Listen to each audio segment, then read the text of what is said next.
Alors, gnostique, ça ne vient pas d'un fondateur, pas de fondateur de religion gnostique. Il y a un fondateur du christianisme. On pourrait dire qu'il y a un fondateur. Ça n'est pas lié à un peuple. C'est cosmopolite. Ce n'est pas lié à un écrit.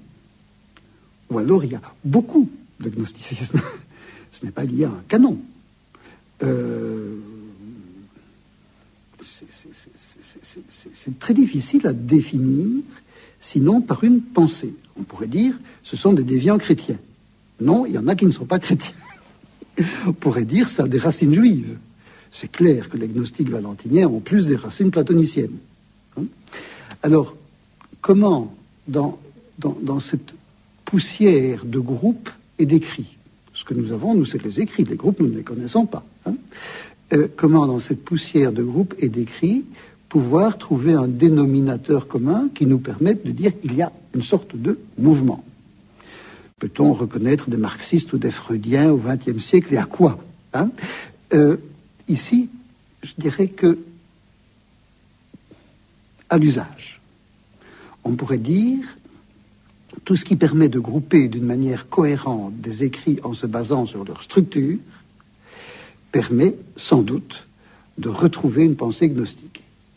Alors, à mon sens, je crois que beaucoup de monde serait d'accord là-dessus aujourd'hui,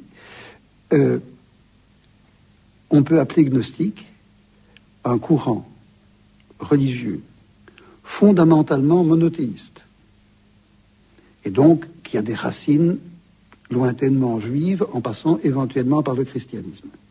Fondamentalement monothéiste, qui démonise la création, c'est-à-dire qui dit que le Dieu créateur est mauvais. Autrement dit, qui dissocie le Dieu véritable de l'auteur de la création, qui serait un Dieu pervers. Premier élément. Deuxième élément, d'une manière ou d'une autre, l'être humain doit être originaire du Dieu vrai, tout en étant dans le monde mauvais, tout en étant dans le monde pervers. Autrement dit, l'être humain est allogène au monde et homogène au divin. On pourrait dire ça. Peut-être pas tous les hommes, peut-être pas tout l'homme. Et donc, il doit avoir un salut de l'ivresse, du sommeil, du délire, qui consiste à être dans ce monde.